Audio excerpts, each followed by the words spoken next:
에베소서 21번째 시간 2장 16절에서 17절 두 절의 말씀을 가지고 같이 은혜 나누도록 하겠습니다. 오늘은 또 어린이들이 같이 설교 듣는 날인 만큼 제가 길지 않게 또 집중적으로 잘 나누도록 하겠습니다.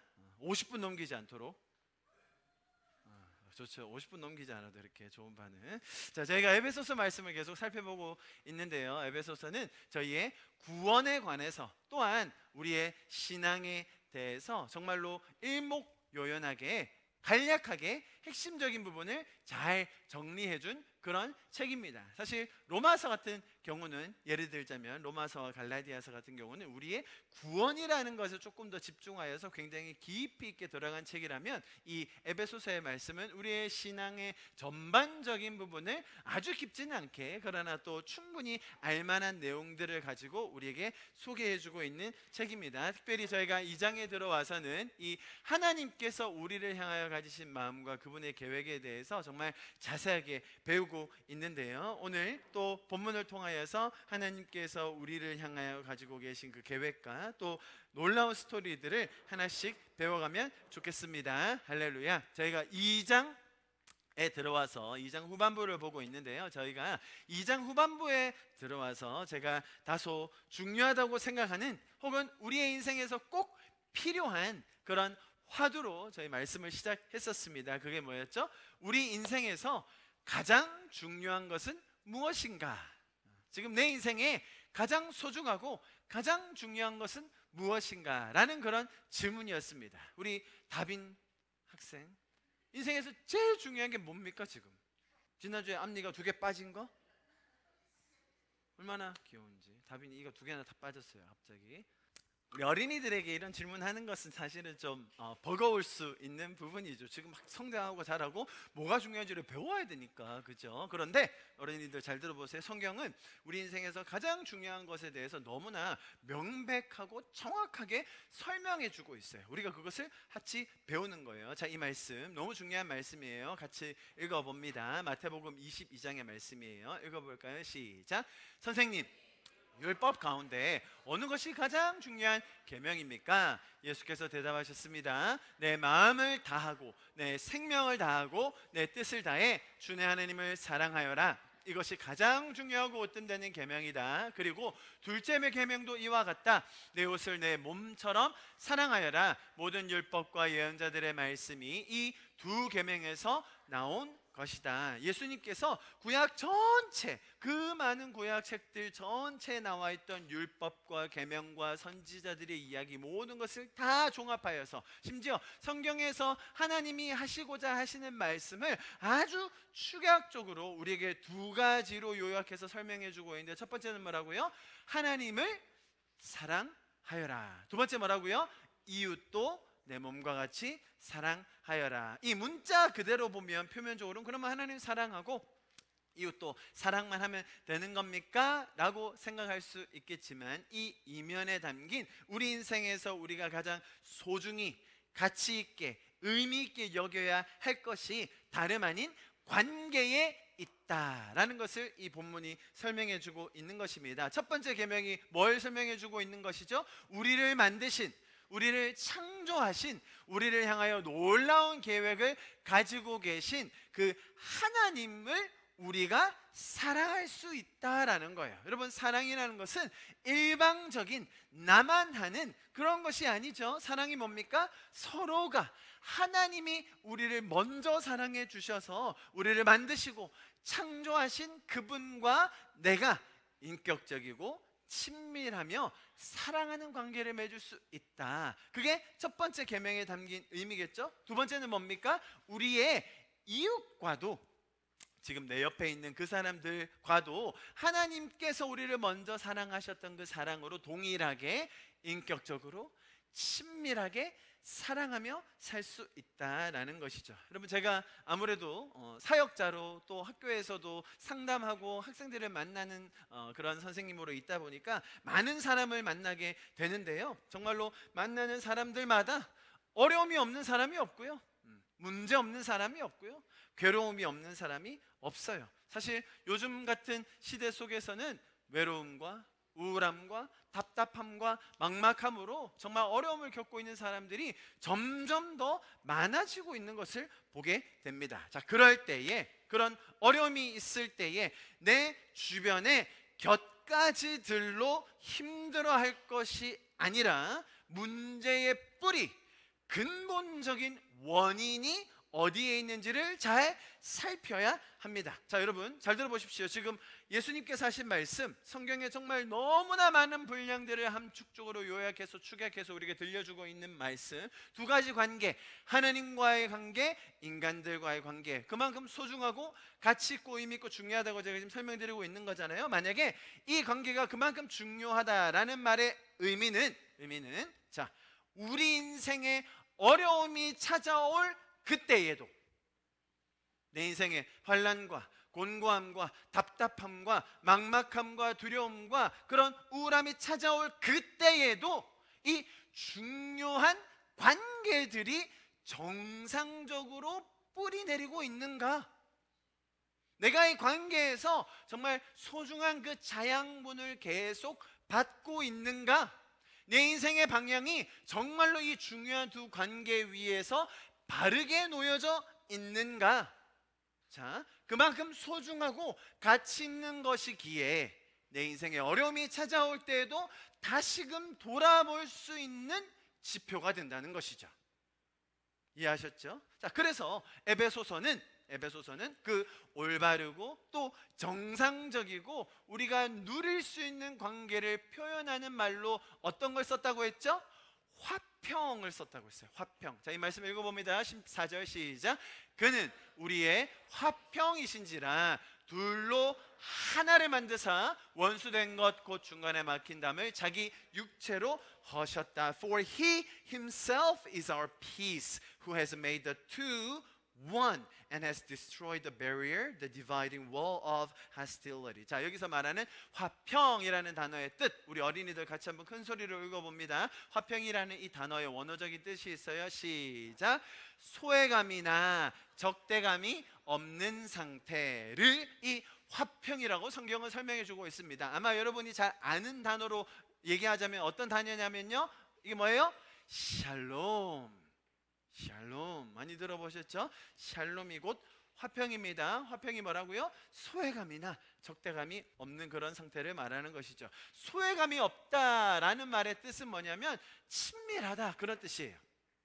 그죠? 우리 안에 외로움이나 공허함이나 우울함이 없는 그런 상태를 말하는 거겠죠? 적대감이 없다라는 말은 무슨 뜻이겠어요? 우리가 인격적으로, 그죠? 비교하고 경쟁하고 원수 맺고 분노하고 증오하는 사이가 아니라 인격적인 관계를 말하는 것이 바로 이 화평이라는 단어에 포함되어 있는 의미입니다. 자, 그래서 우리는 이 하나님과의 화평, 하나님과의 샬롬, 또 사람들과의 화평, 그 샬롬을 누리고 배우고 또 나눌 수 있는 그런 존재로 하나님께 부름을 받았다라는 것이죠. 자, 여러분, 그런데 잘 생각해 보시면 이 관계에서의 화평이라는 것, 관계에서의 화평이 이루어지고 또 그것을 누리고 사는 것이 가장 의미 있고 중요한 가치다라고 믿어지는 것 자체가 은혜예요.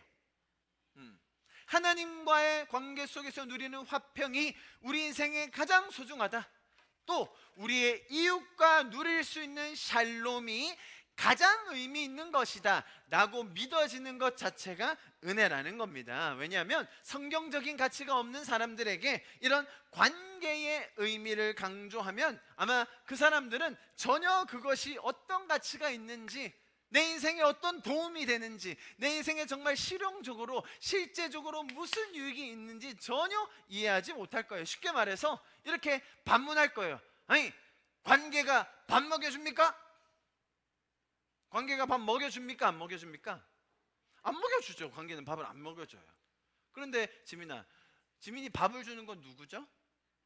아기요? 엄마라고 얘기할 줄 알았는데. 엄마가 주죠. 지민아 밥은, 그죠? 그렇죠. 그런데 그것도 하나님이 허락해 주신 관계라는 얘기예요.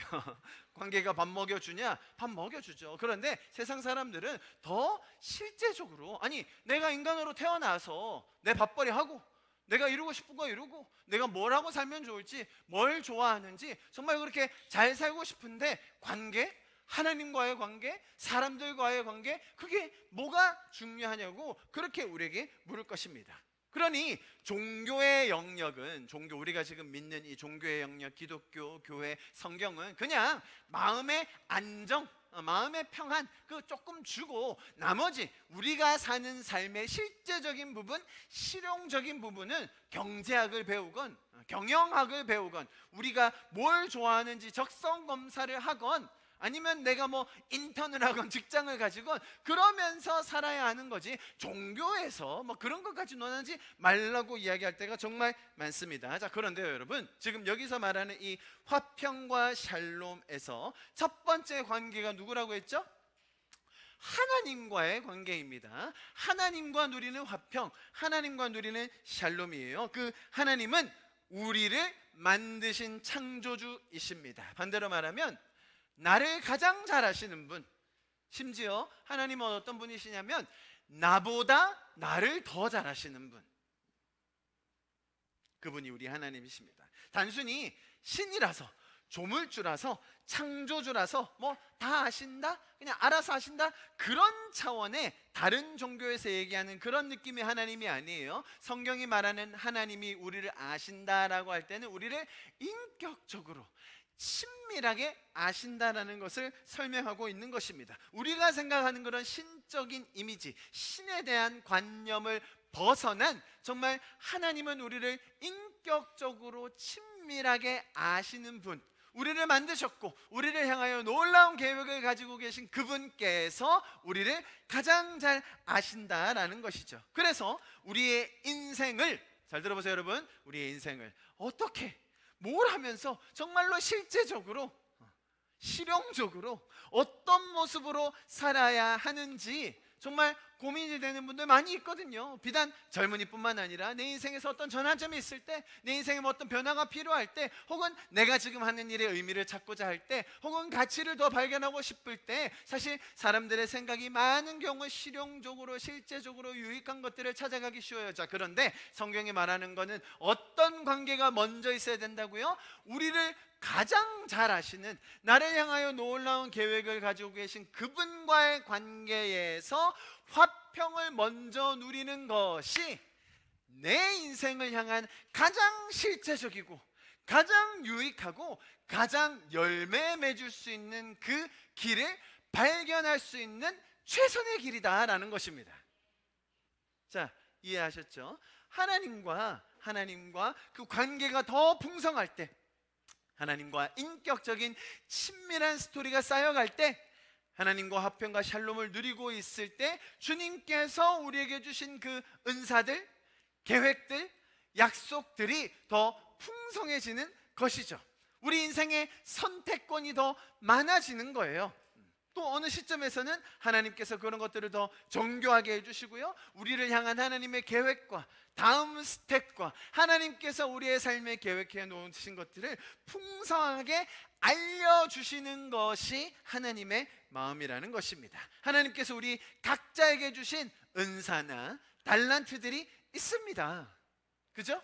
그런 것들을 통하여서 더 많은 영혼들을 살리고 섬기고 풍성하게 하는 것, 이 땅에 정말 내가 받은 그런 은사와 달란트를 통하여서 하나님의 사랑이 더 넘칠 수 있도록 하는 것, 여러분, 그것이 하나님께서 우리를 향하여 가지신 마음인 것입니다. 그래서 정말 내가 어떻게 살 것인가에 대해서도 가장 실제적인 대답은 뭐라고요? 관계라는 것이에요. 동시에 여러분, 그렇다면 하나님과의 화평과 이 샬롬, 이 도움이 된다는 건 알겠는데, 우리 이웃과 누리는 화평과 샬롬에서도 내 자신의 모습을 더 발견할 수 있습니까? 여러분, 우리가 공동체 안에 있다는 것은 그게 너무나 명백하게 드러나는 것을 보여줍니다. 서로를 통해서 나 자신을 더 분명하게 올바르게 알게 됩니다.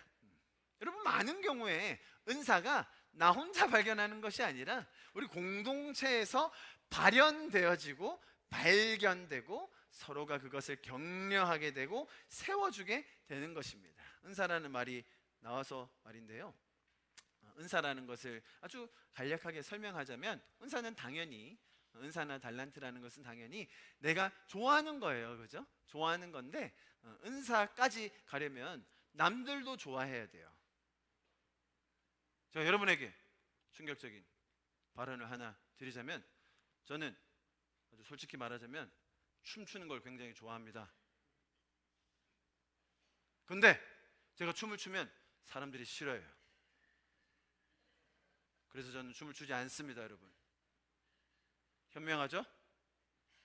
아주 현명합니다, 여러분. 이게 현명한 거예요. 왜? 제가 춤을 추니까 사람들이 부담스러워 하더라고요. 어디에서? 교회에서. 그래서 제가 그때부터 안 춰요. 왜요? 그건 제 은사가 아닌 거죠. 나는 좋아하는데 사람들이 싫어해. 아, 이게 내 은사가 아니구나. 여러분, 제가 드럼 칠 때 기뻐 보입니까? 힘들어 보입니까? 제가 드럼 칠 때 그 누구도 저한테 오늘 드럼 치니까 진짜 미치겠다, 좀 안 쳤으면 좋겠다, 그런 말은 들어본 적이 없어요. 제가 드럼 치면 다 즐거워하세요. 오늘 드럼 치는데 참 행복해 보인다. 드럼을 치면 막 나도 즐겁다. 막 찬양이 더 풍성해진다. 그렇게 얘기하더라고요. 그래서 제가 드럼을 열심히 쳤어요, 여러분. 할렐루야. 아무도 말리지 않더라고요, 내가 드럼 친다고 하면. 그리고 제가 학생 때는 드럼을 더 잘 치려고 전공까지 해보려고 시도도 했어요. 결국은 군악대까지 갔죠. 군악대 가기 쉽지 않아요, 여러분. 쉬운 게 아닌데 군악대에서 제가 다쳤죠. 허리를 다쳐가지고 결국은 대충 그냥 취미 정도로 이렇게 하고 있지만, 그러나 제가 그 은사를 받았고, 음악이라는, 리듬 악기라는, 또 예배 속에 섬길 수 있는 그 은사를 받았고, 또 그것들을 사용하여서 예배를 섬기고 다른 이들의 찬양을 섬길 수 있다는 것이 전 너무 감사해요. 제가 오늘 찬양을 하는데 또 한 명의 은사를 발견했어요, 여러분. 전지민 양. 지민이는 찬양할 때 박수를 쳐요. 그죠? 근데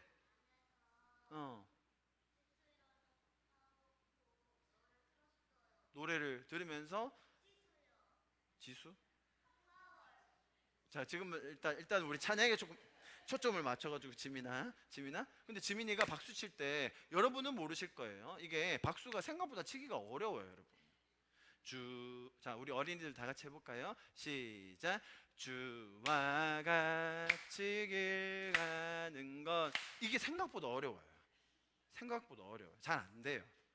다들 주와 같이 길, 이렇게 되기가 쉽지, 생각보다 주와 같이 길 가는 것. 자, 은사 있는 사람이 몸에 약간의 그루브를 가지고 박수를 쳐주니까 어때요? 생각보다 쉽게 느껴지죠? 그런데 어린이들만 딱 놓고 하라고 하면 거의 못해요. 거의 못해요. 그러니까 두 박자 네 박자 때 이게 스네어가 딱 칠 때 쳐야 되거든요. 주와 가, 해보세요. 길 가는 것 즐거. 근데 아까 지민이가 제가 보니까 너무 정확하게 치고 있었어요. 지민이는 이제 조만간 싱어를 하세요. 알겠죠? 싱어. 우리 같이 여기 서서 싱어 하세요. 알았죠? 이거는 누가 발견해 주는 거예요? 제가 발견해 주는 거죠. 제가. 아마 우리 현지 자매가 저랑 같이 한 5, 6년 지내면서 발견하게 된 은사가 꽤 많을걸요? 그죠? 왜냐하면 저는 대학생들을 이렇게 오래 만나면 그 친구를 향한 하나님의 계획, 또 그 친구가 사람들 속에 있을 때 어떤 장점이 있는지, 또 어떤 연약한 점이 있는지, 그런 것들을 도와주고 같이 그런 것들을 경험하고 나누고, 또 그런 것들을 성장시키는 게 우리 공동체의 아주 중요한 역할이에요. 할렐루야. 관계가 중요하냐고요? 관계가 의미 있고 소중하냐고요? 너무 중요한 거예요. 너무 중요한 거예요. 그죠? 나 자신을 알아가는 것뿐만 아니라 이 공동체 안에서 그런 것들이 함께 누려지는 것. 그래서 여러분, 하나님께서는 하나님을 사랑하고 이웃을 사랑하라 라고 너무나 명백하게 우리에게 설명해 주고 계신 겁니다. 단순히 무엇을 하며 살 것인가, 어떻게 살 것인가 정도로 그치는 것이 아닙니다. 제가 아까 말씀드렸듯이 이런 죄가 많은 세상 속에 살다 보면요, 여러분, 너무나 많은 어려움들을 겪을 수밖에 없습니다. 고난과 환난이 있습니다. 나의 죄로 인하여, 또 다른 이들의 죄로 인하여, 이 죄적인 시스템으로 인하여 너무나 많은 어려움들이 생기기 마련입니다. 자, 그럴 때에도 관계가 역할을 할 수 있을까요? 자, 이 말씀 함께 보도록 합니다. 로마서 5장 말씀, 오늘의 말씀과 너무나 연결되어서 설명해 주고 있어요. 보십시오. 1절, 그러므로 우리가 믿음으로 의롭다 하심을 받았으니 우리 주 예수 그리스도로 말미암아 어떻게 하자고요? 하나님과 화평을 누리자. 자, 이게 시작인 거예요. 우리가 의롭다 하심을 받았어요. 하나님께 구원함을 받았습니다. 그러니 우리가 하나님과 먼저 화평을 누릴 수 있는 거예요. 또한 그로 말미암아 우리가 믿음으로 서 있는 이 은혜에 들어가며 얻었으며, 그 다음 보세요. 하나님의 영광을 바라고 즐거워하느니라. 단순히 구원받아 의롭다 하심을 받아 하나님과 화평을 누리는 것만 하여도 감격적인데, 그 하나님의 영광을 바라면서 즐거워할 수 있는 존재가 저와 여러분이 믿으시기를 축복합니다. 그 다음 절이 놀라워요. 다만 이뿐 아니라 그런 은혜에 들어가고 또 구원함을 얻어 하나님과 화평을 누리고 영광을 바라고 즐거워하는 것뿐만 아니라, 자, 그 다음 읽습니다. 우리가 시작. 우리가 환난 중에도 즐거워하나니 이는 환난은 인내를, 인내는 연단을, 연단은 소망을 이루는 줄 알미로라. 여러분, 환난과 어려움과 고난과 궁핍함과 답답함과 괴로움 속에서 이렇게 관계가 바르게 잡힌 사람, 관계에 뿌리를 내리고 있는 사람, 관계가 무엇인지를 알고 체득하여서 그 관계 속에서 살고 있는 사람들은 그 괴로움 속에서 어떻게 할 수 있다고요? 3절에 우리가 즐거워할 수 있다. 영어로는 더 충격적으로 얘기해요. But we also glory in our sufferings. 다른 영어 표현에 보면 뭐라고 나와 있냐면요, 기뻐서 어쩔 줄을 모른다. 언제요? 환난 중에. 의기양양하다. 언제요? 환난 중에. 그게 성도, 그게 관계에서 주는 놀라운 힘이라는 것입니다. 자, 이 3절 4절이 번역이 조금 딱딱해서 이해가 안 될 때가 있는데요, 이렇게 나와 있어요. 그뿐 아니라 우린 환난 가운데서도 보세요, 자랑해요. 야, 나 환난 겪는다. 아싸. 야, 내 인생 어려움 찾아왔어. 오케이. 왜요? 자, 그 뒤에 보세요. 그 뒤에 우리가 환난은 인내를 낳아요. 그 다음, 인내는 연단인데 원래 이 영어 표현은 character예요. character. 그래서 인내는 뭐를 낳아요? 품격을 낳아요. 이야, 품격. 여러분, 품격 있는 삶을 사시기를 축복합니다. 아멘. 잘 안 나죠? 왜? 그러면 그럼 환난부터 가야 되나? 품격이 두 단계만 앞에 가면 환난, 어려움. 그런데 여러분, 이 관계가 바로 있는 사람, 하나님과 화평을 누리고 있는 사람, 그 영광으로 인하여 즐거워하는 사람은 환난이 와도 전혀 기가 죽거나 전혀 어려워하거나 답답해하지 않고 오히려 의기양양하여서, 성경에 뭐라고요? 기뻐서 어쩔 줄을 몰라. 이야, 여러분, 그런 사람을요, 성경이 뭐라고 표현한 줄 아세요? 세상이 감당하지 못한다고요.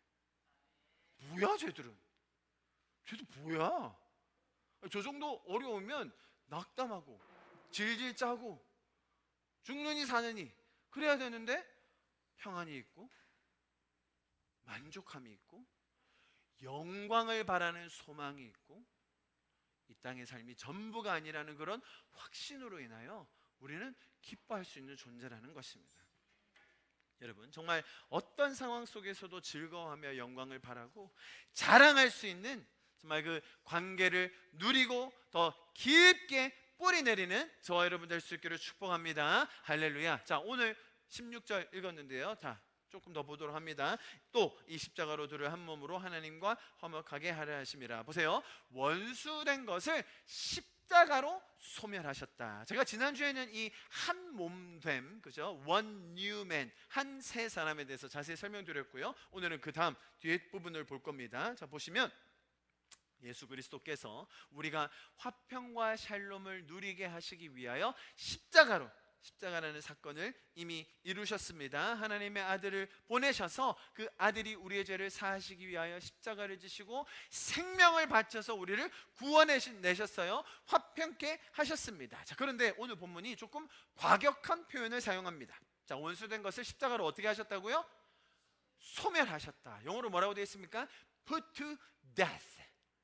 그러니까 조금 더 적나라하게 얘기하면 죽여버리셨다는 거예요. 원수를 아예 그냥 진멸시키셨다. 조금 과격한 표현을 사용하고 있어요. 자, 이렇게 사용하신 이유는 그리스도께서 원수되었던 것을 완전히 제거하셨다라는 것을 강조하고 있는 표현입니다. 동시에 원수되었던 그 상태가 얼마나 참혹했었는지를 반증해주는 표현이에요. 자, 이 표현 속에서 우리가 세 가지를 배울 수 있습니다. 첫 번째 잘 보세요. 첫 번째는 원수된 것이 있다라는 것을 우리가 미리 자각해야 돼요. 자, 첫 번째, 하나님과 우리와의 관계에서 원수가 되는 것이 있다라는 거예요.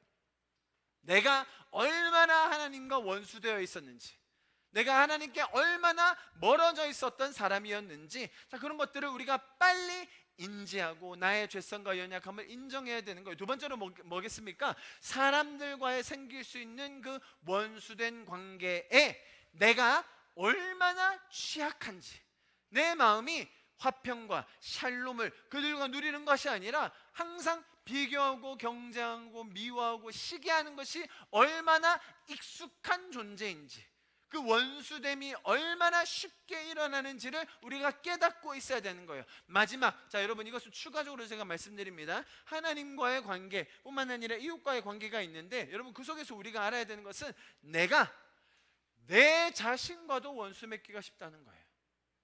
사실 이건 1번과 또 2번 다 연결되는 것인데, 내가 내 자신과 자꾸 원수 맺으려고 한다라는 걸 우리가 기억해야 됩니다. 자, 두 번째. 자, 이런 원수된 것을 예수님께서 십자가로 패하셨는데, 두 번째는 뭐냐면 원수된 것을 소멸시키는, 완전히 죽여버리는 죽여버려야 하는 그 유일한 방법이 뭐라고요? 십자가라는 거예요.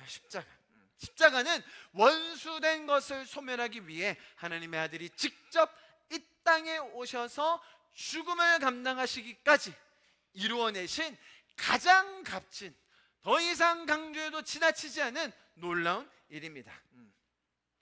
그런데 그런 놀라운 일을 우리 안에서 스스로 경히 여기거나 혹은 무시하거나 인정하지 않고 받아들이지 않으면 결국 이 원수된 것에 대한 피해, 지금 3번이 연결되는 거죠. 그 참혹함은 고스란히 내가 안고 가야 돼요.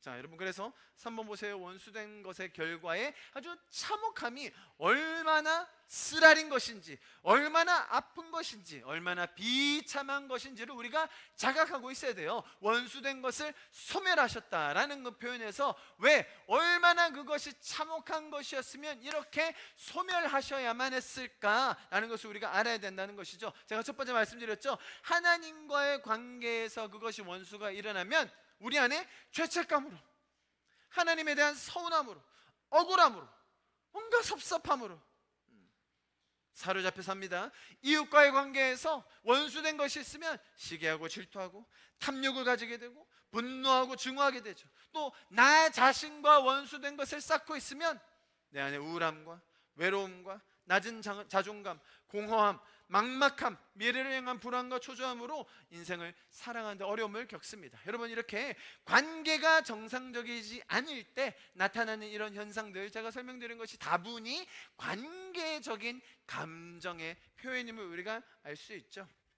자, 문제는 이렇게 원수된 것을 십자가로 소멸하셨는데 그것을 알지 못한 죄인들이 이 원수된 것으로 인하여 나타나는 이런 다양한 감정들, 억울함, 답답함, 분노, 외로움, 공허함들을 해결하기 위해서 어떤 방식을 쓰느냐? 내 육신을 동원하여서 내 육신의 생각과 지식을 써서 이것들을 해결하려고 한다는 것입니다. 많은 사람들이 즐거움을 쫓아갑니다. 쾌락을 쫓아가요. 그러니 중독에 빠집니다. 또 어떤 사람들은 성공을 쫓아 삽니다. 내가 성공하면, 내가 뭔가 이루면, 그러면 만족하겠지, 그러면 이런 감정들이 없어지겠지. 아니요, 끊임없는 반복되는 불만족, 불인정 속에서 살아갈 수밖에 없어요. 그리고 이런 감정들이 있을 때, 분노가 있을 때, 억울함이 있을 때 그것을 막 인간적인 힘으로 해결하려고 해요. 복수하려고 합니다. 자, 여러분, 제가 이런 말씀드린 쾌락에서 이어지는 중독, 성공에서 이어지는 불만족, 감정의 해소로 이어지는 그런 원수 갚는 것까지, 사실은 모든 것들이 나를 더 깊은 파멸로 인도하고 있음을 알지 못한 채, 그래서 성경은 그런 상태를 뭐라고 해요? 죄의 노예다, 죄의 종으로 산다라고 하는 거예요. 하나님과 화평을 누릴 수 있는데, 사람들과의 샬롬을 가질 수 있는데, 그것을 다른 곳에서 찾다 보니 그것이 계속 죄의 노예, 죄의 종, 악의 노예로 살아가는 그런 현실이라는 것입니다. 자, 이렇게 깨어진 관계로 인한 결과들을 해결할 수 있는 그 유일한 방법, 십자가로 인하여 이루어지는 화평, 우리가 다시 누릴 수 있기를 소망합니다. 그래서 건강한 하나님과의 관계, 또 건강한 사람들과의 샬롬을 누림 속에서 내 안에 나를 좀먹고 파멸의 길로 인도하고 있는 그런 감정들이 사라지고 소멸되어지고 참된 기쁨과 평안을 누릴 수 있기를 축복합니다. 자, 그래서 하나님과의 관계를 바로 하기 위해서 우리 믿는 성도들에게 제가 권면드립니다. 첫 번째, 따라합니다. 말씀. 하나님의 말씀을 통해 우리를 향한 그 놀라운 계획을 발견하게 되시기를 축복합니다. 성경을 들으면서 그렇게 할 수 있는 거예요. 둘째, 따라합니다. 기도를 통해 친밀하게 응답하시는 하나님과의 스토리를 쌓아가는 저와 여러분 될 수 있기를 축복합니다. 마지막, 따라합니다. 예배를 통해 인격적으로 내 마음을 만지시고 인도해 가시는 그 성령님의 역사, 우리가 모두 더 풍성하게 경험하게 될 것입니다. 또한 주님께서 허락하신 이런 관계들을 통하여 우리 안에, 그 공동체 안에 그런 풍성함들이 더 열매 맺게 될 것입니다. 오늘 읽었던 이 말씀 속에서 앞에 그렇게 얘기했잖아요. 둘이었던, 원수되었던 그들을 한 몸으로 이루어 주셨다는 것이죠. 그래서 먼저는 내가 내 자신과 화목함으로 내 안에 천국이 임하고, 또 하나님과의 그 관계 속에서 날마다 살아갈 때의 그 천국이 우리 안에 경험되어지고, 또 둘이 되었던 그런 원수 되었던 사이가 아닌 사랑하는 공동체 뿐만 아니라 우리의 이웃들까지 그런 천국이 확장되게 되는 것입니다. 할렐루야. 자, 마지막 절 17절 말씀 보겠습니다. 또 오셔서 먼 데 있는 너에게 평안을 정하시고 또 가까운 데 있는 자들에게 평안을 전하셨다. 여기 보시면 He came and preached 라고 돼 있어요. 전하셨다라는 이 표현인데요, 이 말은 사실은 어떤 뜻을 가지고 있냐면 좋은 소식을 나누다, 복음을 나누다라는 그런 뜻이에요. 이것을 현대적인 표현으로 쉽게 하면 뭐겠습니까? 전도했다, 복음을 나눴다, 전도했다, 이런 뜻이 되겠죠. 자, 전도한다라고 하면 우리 믿는 성도들 가운데도 좀 가지고 있는 그런 어떤 편견이 있어요. 전도라고 하면 많은 분들이 그렇게 생각했어요. 교회 데리고 오는 거, 교회 데려서 예배 앉히는 거, 이거를 전도라고 생각하는 경우가 많아요. 왜? 그렇게 앉혀놔야 나중에 연말 시상 때 상을 받거든요. 할렐루야. 전도라고 하면 교회 데려와서 앉히는 거를 생각하는데, 지금 오늘 본문에서는 전혀 다른 쪽으로 이야기했습니다. 사실 우리에게도 그런 편견이 있지만 세상에도 전도라고 하면 굉장히 많은 오해와 선입견이 있어요. 저는 그게 두 가지 때문이라고 생각하는데요, 이런 전도라는 것을 너무나 극단적으로 하는 세력들이 있어요. 오늘 성경에서 말하는 이런 평안을 전하는 것이 아닌 잘못된 방식으로 왜곡되게 하는 기독교, 또 사이비 집단들이 있습니다. 신 땡땡, 그 조직 아시죠 여러분? 땡천 땡 아시죠 여러분? 땡땡지 아직도 모르시겠어요? 네, 아니 뭐 얘기하지 마세요. 이렇게 방송에 나가면 안 됩니다. 거기는 모략 전도래요. 모략 전도. 그게 뭡니까? 전도를 할 때 일부러 거짓말을 해요. 속여요. 상황을 꾸밉니다. 일부러 가서 접촉사고를 내요. 그래서 마치 그런 일이 계획되어 있는 것처럼 꾸미고 사람을 보내고 거기서 은혜를 베풀고 그런 것들을 통해 관계를 맺어요. 거짓말을 하는 것. 자기의 세력을 키우기 위해서 남들에게 피해를 입혀요. 그것이 전도의 방편이 됩니다.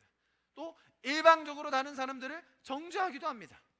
자, 이런 극단적인 세력으로 인하여 세상 사람들은 전도라고 하면 적대감을 느끼고 거부감을 느낍니다. 또 한 가지 다른 예는 전도, 복음을 나눈다라고 하면 마치 내가 지금 하고 있는 아주 재미있는 것, 내가 누리고 있는 것, 나 이거 안 하면 안 되는데, 대표적인 예로 술, 담배, 여행 가는 거, 일요일날 놀아야 되는데, 일요일날 더 재밌는 거 해야 되는데 교회 가자고? 그냥 딱 싫어. 마치 내가 누리고 있는 걸 빼앗아가는 그런 생각으로 사로잡혀 있는 분들이 많아요. 그래서 전도라고 하면 그런 것들을 회피하게 되죠. 자, 오늘 뭐라고 얘기했다고요? 먼데 오셔서 너에게 평안을 전하셨다. 가까운 데 오셔서 그들에게 평안을 전하셨다라고 했어요. 예수님도 비슷한 방식으로 제자들에게 대하셨는데요. 자, 이 말씀 한번 보십시오. 요한복음 20장 19절의 말씀 우리 한번 같이 읽어볼까요? 시작. 이날 곧 안식 후 첫날 저녁 때에 제자들이 유대인들을 두려워하여 모인 곳의 문을 닫았더니 예수께서 오사 가운데 서서 이르시되 너희에게 평강이 있을지어다. Peace be with you. 자, 예수님이 돌아가시고 예수님이 부활하셨는데 그것을 알지 못하던 제자들이 두려워서 숨어있는 그 상태에 예수님이 찾아오신 거예요. 아시겠죠? 정말 두렵고 떨리고 어떻게 해야 될지 모르겠는 그 상황에 있는 그 제자들, 우리들, 세상 사람들에게 찾아오셔서 하시는 말, 이렇게 말씀하신 거예요. 샬롬. 그 말입니다. 평안하니? 예수님이 하신 말씀, 평안하냐? 자, 우리 그러면 좌우에 계신 분들에게 한번 여쭤봅시다. 평안하십니까? 평안하십니까? 평안하세요? 여러분, 우리가 이 질문을요 사람들에게 할 수 있어요. 예수님이 하신 것처럼 샬롬, 평안하냐? 평안하세요? 혹시 요즘 평안하십니까? 물어볼 수 있거든요. 혹은 인사할 때 이렇게 모임을 마치고 헤어질 때 수고하세요. 아유 고생하세요. 우리 왜 이렇게 고생을 많이 하라고 하는지 모르겠어요. 한국 사람들 고생하세요 보다 평안하십시오. 한 주도 평안하세요. 한번 생각해 보세요. 평안? 평안이 뭐야? 정말로 신앙이 없는 사람들에게 평안? 굳이 왜? 그런데 우리의 인사부터 그렇게 바뀔 수 있어요. 평안하십시오. 한 주간도 평안하십시오. 혹은 만났을 때 너 요즘 평안하니? 마음이 좀 평안하니? 그런 거 왜 묻노? 잘 먹고 잘 살면 되지. 평안히 밥 먹여주나? 그래도 평안하냐고. 마음에 좀 평안이 있어? 여러분, 그게 우리가 전도하는 거라는 거예요. 그게 예수님이 하신 방식이에요. 복음을 나눈다, 전도한다라는 것은 데려와서 교회에 앉히는 게 아니라 그들의 마음의 평안에 내가 관심이 있다라는 표현이에요. 내가 네 마음의 평안에 너무 관심이 있다. 동시에 나는 네가 평안했으면 좋겠다. 나 요즘 아주 평안해. 아주 좋아. 오케이. 할렐루야. 더 평안을 누리게. 근데 여러분, 우리가 평안하냐라고, 평안하십니까? 평안하세요라고 할 때 반응이 오는 사람들이 있어요. 찾아오는 사람들이 있어요. 요즘 괜히 마음이 좀 불안하네요, 선생님. 인생 재미도 없고. 지난주에 한 교수님이 저를 그렇게 찾아왔어요. 선생님, 좀 재미가 없네요. 평안이 없어요, 여러분. 제가 교수님한테 뭐라고 얘기했겠어요? 기타 한번 배워보시오. 기타? 재밌는데 기타. 기타요? 어렵지 않아요? 재밌어요. 코드 3개만 배우시면 됩니다. 제가 내일 모레 채플에서 기타 친다 와보세요. 괜찮았죠, 여러분? 처음부터 뭐 복음 들으러 뭐 채플에 오시면 이렇게 하지 않았어요. 기타 배우신다. 제가 기타를 채플에서 치걸랑요. 근데 한번 와보시면 어떨까 이렇게. 평안하시냐고. 지금 화빈이가 지금 제 전도 보면 약간 감동. 뭐 이렇게. 근데 정말로 저는 그분들의 평안에 관심이 있어요. 저는 정말로 그분들이 평안했으면 좋겠어요. 그분들의 마음에 평안이 가득했으면 좋겠어요. 예수님이 물으셨던 그 질문, 평안하세요? 샬롬, 평안을 주기 원하는 그 마음, 내가 그들의 평안에 관심이 있고 그들의 평안이 없음을 나는 안타까워하고 있다 라는 것이죠. 오늘 본문에서는 또 재밌는 표현을 썼습니다. 먼 데 있는 자들에게 평안을 전하셨고 가까이 있는 자들에게 평안을 전하셨습니다. 당연히 여기서 가까이 있는 자들은 유대인들이고요, 먼 데 있는 자들은 이방인들입니다. 어떤 사람들은 평안이 조금 더 가까이 있어 보이는, 태어날 때부터 평안을 장착하고 태어난 듯한 사람들이 있어요. 좋은 집안에서 뛰어난 재능을 가지고 태어나서 뭐야 쟤는 그냥 살아도 평안한 것 아닌가? 어떤 사람들은 평안이 멀어 보이는 사람도 있어요. 가난한 지역에서, 가난한 나라에서, 가난한 가정에 태어나 평안할 수 있을까? 여러분, 성경에 말하는 건 뭐예요? 똑같이 평안이 필요하다는 거예요. 평안이 가까워 보인다고 해서 인간적인 생각으로 그들의 평안이 필요 없다? 아니에요. 평안이 멀어 보인다고 해서 인간적인 생각으로 평안이 불가능한가? 그렇지 않다는 거예요. 예수님께서는 멀리 있는 자들에게, 가까이 있는 자들에게 모두에게 평안을 전하셨습니다. 우리가 말하는 평안은 단순히 나의 내적인 평정심, 긍정적인 생각 정도로 이야기하는 것이 아닙니다. 십자가로 원수된 것을 소멸하신 그 평안이라는 거예요. 하나님과의 평안, 또한 이웃들과의 평안, 내 자신과 누리게 되는 평안, 우리가 하나님과의 그 올바른 관계 속에서 누리게 되는 것입니다. 그리고 하나님과 누리는 그 평안이 우리의 이웃들에게 내 마음에 진정성 있는 그 한마디로 평안하십니까? 이번 한 주도 평안하세요 라는 그런 관심으로 그 평안들이 더 풍성해질 수 있기를 축복합니다. 여러분, 오늘 이 시간에 우리가 좀 같이 찬양하면서 기도하고 우리가 먼저 좀 발견하기 원하는 것은 하나님께서 우리를 가장 잘 아시는 그분께서 우리에게 평안을 주기 원하시고 또 우리가 먼저 평안을 누리기 원하신다는 것, 우리가 그 사실을 더 발견하는 시간이 되었으면 좋겠습니다. 이렇게 좀 찬양합시다. 하나님은 너를 만드시고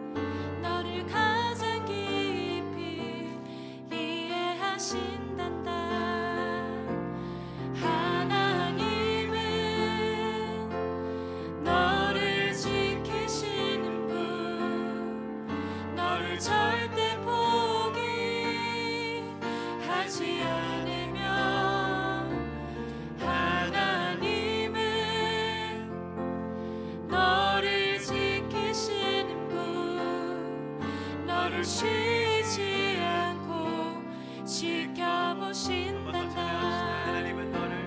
하나님은 너를 만드신 분, 너를 가장 많이 알고 계십니다.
원하시는 분 하나님은 너를 원하시는 분 이 세상 그 무엇 그 누구보다 하나님은 너를 원하시는 분 너와 같이 있고 싶어 하신단다. 하나님은 너를 인도하는 하나님은 아멘. 너를 인도하는 분 광야에서도 광야에서도 폭풍 중에도 하나님은 너를 인도하는 분 푸른 초장애로 인도하신단다. 그의 생각 셀 수 없고 그의 잠이 무궁하며 그의 성실 날마다 새롭고 그의 사랑 끝이 없단다. 그의 생각 셀 수 없고 그의 잠이 무궁하며 그의 성실 날마다 새롭고 그의 사랑 끝이 없단다. 이 시간 좀 그렇게 같이 기도합시다. 나를 가장 잘 아시는 주님, 나에게 평안을 주기 원하시는 주님, 주님과의 그 샬롬 속에서 나를 가장 좋은 그 초장으로 인도하시기 원하시는 그 주님, 내가 그 주님을 더 알게 하여 주시옵소서. 그 주님과 날마다 샬롬 가운데 화평한 가운데 거하게 하여 주시옵소서. 주님, 내가 먼저 주님이 우리에게 약속하여 주신 그 구원의 기쁨과 어떠한 환난과 시련이 다가온다 할지라도 그 안에서 당당할 수 있는 그 믿음, 그 화평을 우리 가운데 허락하여 주시옵소서. 날마다 그 주님과의 화평을 누리는 우리가 되게 하여 주시옵소서. 이렇게 우리 자신을 주님 앞에 올려드리면서 기도하심으로 주님 앞에 나아가시겠습니다. 기도하시겠습니다. 살아계신 주님 하나님 감사합니다. 주님 이 시간에도 사랑하시는 주님 감사합니다. 우리가 날마다 주님과 화평을 누림으로 정말 어떠한 상황 속에서도 주님 즐거워하며 당당할 수 있는 주님과의 관계를 허락하여 주셔서 감사합니다. 주님, 우리의 공동체 안에서 우리의 삶 가운데 허락하신 그런 만남들 속에서 샬롬이 나누어지는 놀라운 역사 경험하게 하여 주시옵소서. 지금은 우리 주 예수 그리스도의 그 놀라우신 은혜와 하나님 아버지의 사랑하시는 그 풍성하신 마음과 성령님의 인도하시고 역사하시고 교통하시는 그 역사가 지금 이 시간 모여서 정말 그 관계의 소중함을 깨닫고 샬롬과 평안함 속에서 정말 주님과 더 풍성한 관계를 맺기 원하고 샬롬을 전하기 원하는 우리 성도분들 한 분 한 분의 삶 가운데 지금부터 영원히 함께 하시기를 간절히 축원하며 기도합나이다. 아멘.